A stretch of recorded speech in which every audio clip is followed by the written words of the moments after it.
नमस्कार, मैं डॉक्टर संतोष आपका स्वागत करता हूं आज के इस नए यूट्यूब के वीडियो में। आज कुछ चर्चा करेंगे पेल्विक इन्फ्लेमेटरी डिजीज़ के ऊपर। पेल्विक इन्फ्लेमेटरी डिजीज़ नाम से आपको पता चल रहा होगा कि पेल्विस एरिया में, यूट्राइन रीजन में, बच्चेदानी में जहां पर इन्फ्लेमेशन होता है, सूजन होता है किसी कारणवश, तो उससे जो सिम्टम्स पैदा होता है, तो उसके लिए कौन कौन सी दवाइयाँ होम्योपैथिक में बेस्ट है, मैं आज आपको बताऊँगा। कंडीशन एक्यूट भी हो सकता है, क्रॉनिक भी हो सकता है। उसके हिसाब से मैं रिपोर्टरल एनालिसिस के साथ आपको बताऊंगा कि कौन कौन सी दवाइयाँ बहुत ज़्यादा सिलेक्टिव होती हैं और आप उसको दे सकते हैं क्विकली रिलीफ के लिए।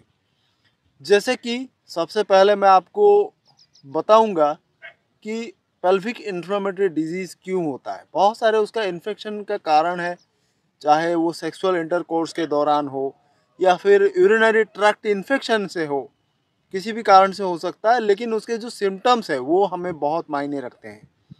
सिम्टम्स की अगर बात करें तो कुछ इंपॉर्टेंट सिम्टम्स जैसे कि बुखार आ जाना, लोअर एब्डोमेन में दर्द होना, यूरिन बहुत ज़्यादा होना, बार बार होना, जलन होना, दर्द होना, इचिंग वगैरह होना, जो जहाँ पर यूरिनरी ट्रैक्ट में वाइट डिस्चार्ज ज़्यादा होना, ब्लीडिंग ज़्यादा होना, और वो अबनॉर्मल ब्लीडिंग मतलब ब्लैक कलर का भी हो सकता है, थोड़ा पीस पीस भी आ सकता है।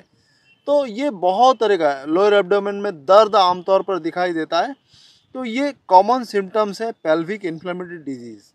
लोग हैरान हो जाते हैं जब अल्ट्रासाउंड करने जाते हैं, ये सब सिम्टम्स दिखाई देते हैं तो नॉर्मल लिख देते हैं कि तुम्हें पीआईडी हुआ है। लोग चौंक जाते हैं कि पीआईडी क्या है, नई बीमारी कुछ आ गई है, लोग घबरा जाते हैं। तो ऐसा कुछ घबराने की ज़रूरत नहीं है, सिंपल सी चीज़ है। बहुत बढ़िया बढ़िया दवाई है हमारे पास, आप उनका इस्तेमाल कर सकते हैं और बहुत क्विकली आपको रिलीफ मिलेगा। तो रिपोर्टरल एनालिसिस के साथ मैं आपको बताऊंगा रोबिन मॉर्फी की रिपोर्टरी में, जैसे कि मैं हमेशा बताता हूँ, फर्स्ट डिग्री है, सेकंड डिग्री है। लेकिन सबसे पहले इम्पॉर्टेंट जो मायने रखती है, जो हम रोज़ क्लिनिक में इस्तेमाल करते हैं, अपने पेशेंट में इस्तेमाल करते हैं, तो वो जो फर्स्ट डिग्री के जो मेडिसिन है उनको मैं पढ़ के आपको सुनाऊंगा, स्क्रीन पे लगा भी दूंगा आपके सहूलियत के लिए। आप भी देखकर उनको याद रख सकते हैं, उसका लिस्ट बना सकते हैं, ताकि बहुत सारे दवाइयों के अंदर छांटने की आपको ज़रूरत नहीं है। थोड़े से दवाई के बारे में, इम्पोर्टेंट दवाई के बारे में आप जान जाएंगे, फिर मटेरिया मेडिका में आपको ढूंढ के उससे सिमिलरिटी कर पाना मुश्किल जो हो रहा था वो बहुत ही सिंप्लीफाई हो जाता है। तो यहाँ पर रिपोर्टरी का नॉलेज जानना आपके लिए बहुत ज़रूरी है। तो मैं रॉबिन मर्फी का वो जो टॉप क्लास जो पॉइंट्स है, जो पेल्विक इन्फ्लेमेटरी डिजीज़ पीआईडी के लिए जो इम्पोर्टेंट मेडिसिन है, फर्स्ट डिग्री का 3 पॉइंट कैरी करता है बोल्ड कैपिटल लेटर में, मैं वो पढ़ के सुना देता हूँ, आप लोग स्क्रीन पे देख भी सकते हैं। सबसे पहले Apis Arsenicum Album, Belladonna, Cantharis, फिर उसके बाद Lycopodium, Lac Caninum, Lachesis, Medorrhinum, Pulsatilla, Sabina, Secale cor और टेरेंटुला। इन दवाइयों में से आप चूज़ कर सकते हैं सिम्टोमेटिकली जो दवाई का सिम्टम्स आपके साथ मैच करता है मोस्टली, उसको आप ले सकते हैं। मैं ये क्यों बता रहा हूँ, क्योंकि दवाइयाँ बहुत सारे हैं।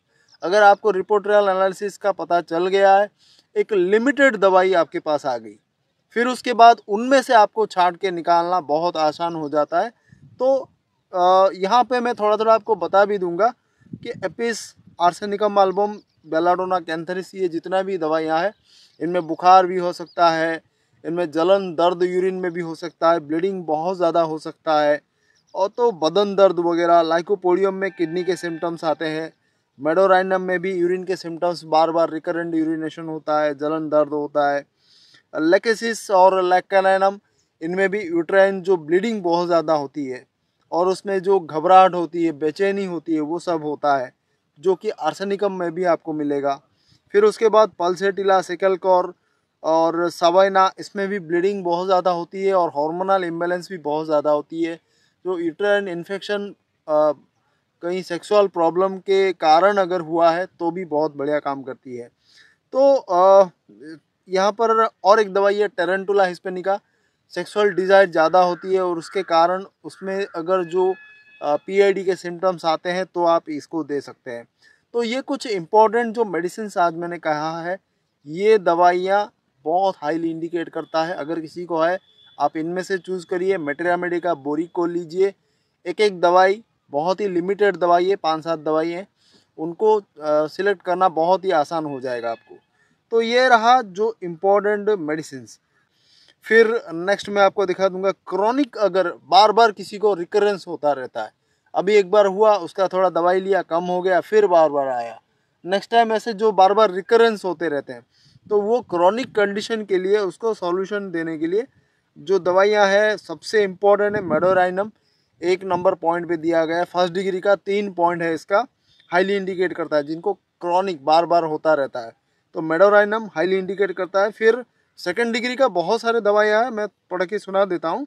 आर्सेनिकम एल्बम है, ऑरम मेटालिकम, फिर उसके बाद Calcarea Carb, Cimicifuga, Helonias, Hydrastis, Iodum, Conium Mag, Kali Bich, फिर उसके बाद Mag Mur, Murex, Nux Vomica, Phosphoric Acid, Pulsatilla, Sabina, Secale cor, Sepia और सल्फर।